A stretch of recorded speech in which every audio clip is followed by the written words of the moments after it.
Let's start. Maybe you guys should introduce yourselves and what you do in the band. I'm Chris Sagan and I play rhythm guitar and vocals. Who are you? I'm Sheldon and I play drums. My name's Bob and I play bass. I'm Stan and I'm a guitarist. Cool. So tell us a little bit about how the band came together. Anyone Where did it all start? My dad met this guy Yeah. at the train Station. station, yeah. And he was like, my son plays drums or something like that. That's it, yeah. Yeah. That was actually, yeah. That was what I was going to say, like, yeah, we started rehearsing. Yeah, there's even more to it, isn't it? Your dad bumped into me, because he came over and started speaking to me because I had a guitar, because I was going to do a gig, a solo acoustic gig. Yeah. And he sort of goes, oh, what kind of guitar you got, and blah, blah, blah. And we started chatting away. He took me into the office, we had a cup of tea and stuff like that as well. And then he turned around and he goes, oh, my son's looking for, and his friend is looking for a singer. And I was like, oh, okay, cool. Yeah. And the drum and the guitarist, yeah. And Sheldon and Stan. And he said, oh, we're looking for, I said, oh, give an email or something like that. And then we just started from there, didn't it, really? Yep. And then, about a year and a half later, met yourself. I think you met the band a year and a half later. I met you probably within that time. Yeah, we met, Then, I think it was September 2014. Really? 15. That long ago? We've known each other. 2014, yeah. Yeah. Yeah, 2014. Yeah, so we got together, and then basically I think we did a rehearsal because I think I was in a band and I didn't have a backing band, and then said, well, you guys want to help me out for a bit, and then we'll make our own band, and that's what we've done.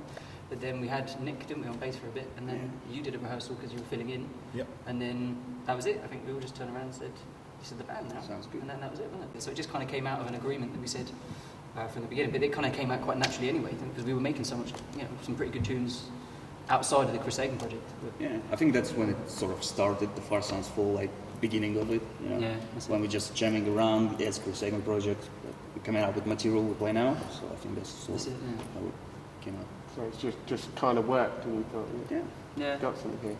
And it's just better stuff as well. I mean, I like the Chris Sagan project stuff, don't get me wrong, my heart, I've always got a special place for it, but it was just the stuff I was coming out with the band. My whole life plan was to be in a band, so I was just like, I don't ever want to be a solo artist. I never wanted to be a solo. I always wanted to be in a band. Yeah. So that's it, living a dream.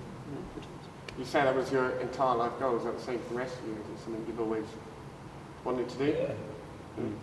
Well, since I was 13, I always wanted to be in a band. Yeah. Oh, you're a little band. Yeah, I got my first drum set at 13 and I was like, Fisher I'm going Price. to be in a band. When I hit the ground, I start running, Yeah, man. That's the only thing I wanted to do. What was the first band you were ever in like? I think it was just like a family band. It's like my cousins Always starts off in and my the dad garage, playing guitar. Yeah. Always in the garage. Are there any embarrassing videos out there? Have you guys? Oh, so many. It must be. No one's ever going to watch that. I'm going to burn them all. I'm tracking them all down to take them down. It must still be out there somewhere. So one of my questions was sum up Fast and Fall in 3 words, but I'm thinking maybe 4 words. You could take one each, Can I have one word but with the 2 words that have a dash in between? like hyphenated. Yeah. Yeah. Is that right? Does that still count as one? That's good. Pushing it.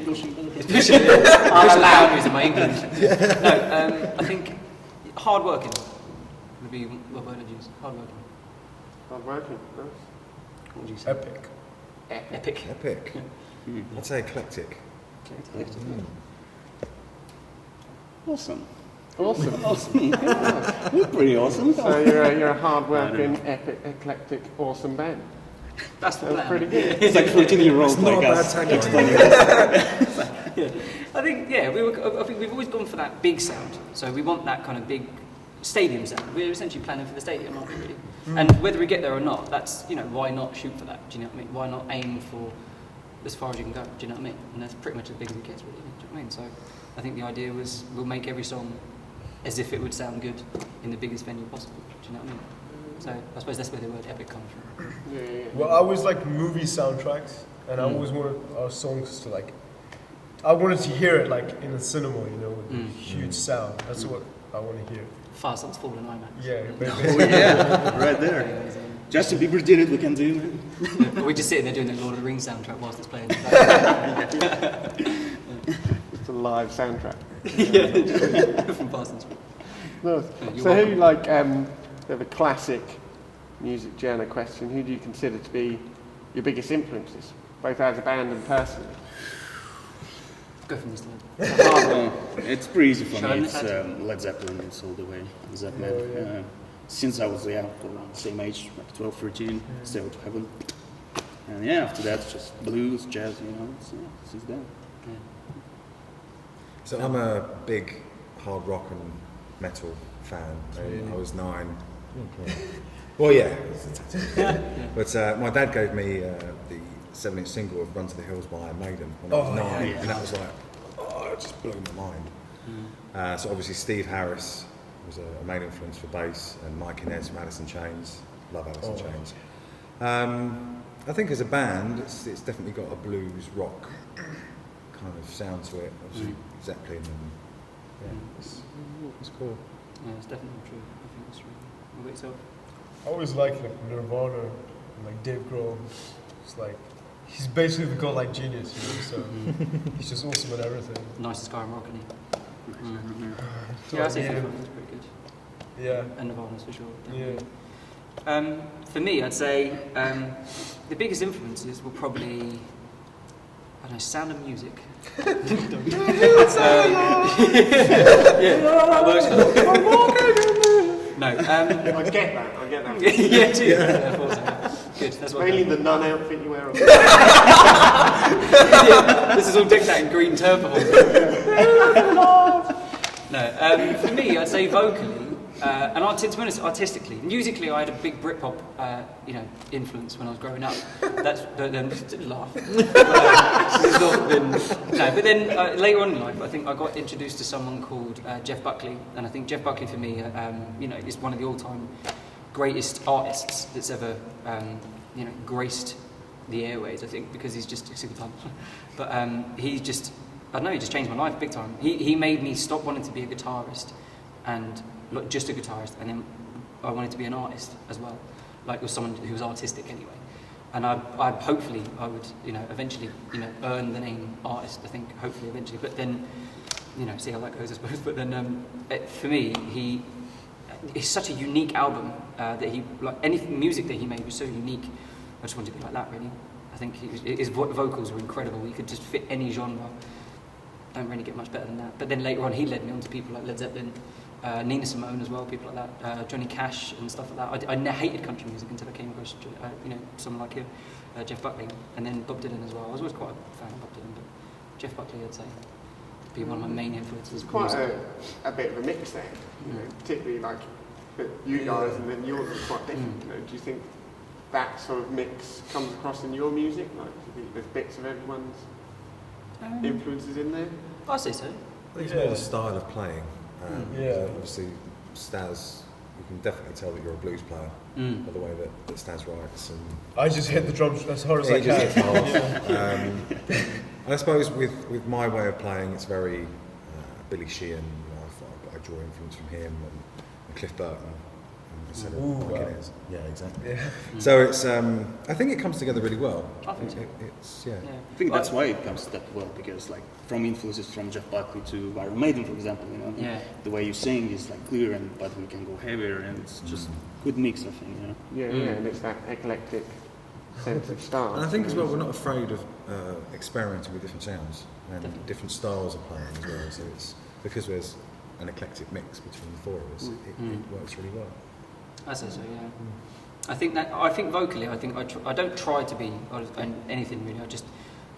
I think I can make quite a lot from very little. I can kind of be quite snappy with melodies and stuff like that. But then I think once they come out, I tend to try and. I remember I had a limit in terms of vocally what I could hit in terms of vocal range. And I remember I think it was you that just turned around and said, "Just do it." Do with better, do better. and then we started the same thing, but not better. And I found a vocal coach online, this guy called Eric Arsenault, and he's amazing. I recommend it to anyone.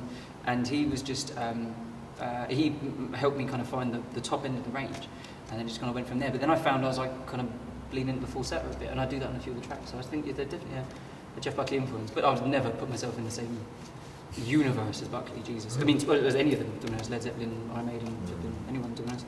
So, but, I mean, that's where hard working comes in, maybe. learning craft. What is sort of one thing that you hope your fans sort of take away from your music? I think honesty. I think, because they're honest songs. They're made in a garage about 10 mile away from here, if that, like a few miles away from here, sort of thing. I think, yeah, here to Uxbridge, a few miles. They're made up in the rehearsal studio. We're not, do you know what I mean? They're honest. Do you know what I mean? They're written about stuff that's either happened or been seen to happen. And I think these guys are, you know, they're just honest musicians, I think, to be honest as well. So. Yeah, something you can relate to, I think. Yeah. Sure. So something you There's a don't story connect behind to. the way that Graham writes, so you can connect to it. Yeah, It flows in with the honesty thing. yeah, so is that important to all of you? There's something that people can, yeah, I've been there, you know, I know what he's talking about, sort of thing. I guess you tell a story, and like some stories connect with someone, some doesn't. But usually, as long as you tell a story, something that matters to you, there's definitely someone that matters to someone to that. So, Yeah, because everything for everyone is basically universal, you know. yeah. Everyone's problems, so everyone can relate to what you have to say. For sure. I mean, The Way You Were, that's one of my first. I tried for a long time to not write a love song because I said I didn't really want that to be the only string on my bow. So I've actively fought against my own head and just like the ease of writing a love song sometimes. But then, if it's easy, it's not the right love song. It's just you bang it out. Do you know what I mean? But then, The Way You Were, that took us months to write, like ages. That is probably more than that. Was a long time it took us to write that. Yeah. And yeah, we're happy with it now. And Epoch as well. But The Way You Were is just a kind of a breakup tune. But then Epoch's all about, it was a story that I heard. I can't remember where I heard it, but it was a story that I heard about some guy who just said he lost his wife because she just popped up the road to get milk or something like that, just something mundane and just every day. There's a weekend and stuff like that. And then she just never came back because she got hit by a car or something like that. And that's what Epoch was kind of inspired by. It's just this kind of random story. And You wrote the song. I know, but that's Did I never tell you? no, Yeah, but it's, Where's the buck? I never knew that. I just don't listen to what he sings. all you can hear is shh. Yeah, we'll love each other in the band. Yeah, just honesty and I think honest music, honest lyrics, and honest. You know, we never lie. We never try and be anything we're not. You're always. I think I remember hearing it. I can't remember. I hear a quote somewhere, and it says, "Meaning is one of two things. It's either intended or derived. So when you intend a meaning, it's when you go up to a painting and you see a painting and you say, okay, well, you know, I see what the artist was trying to do there.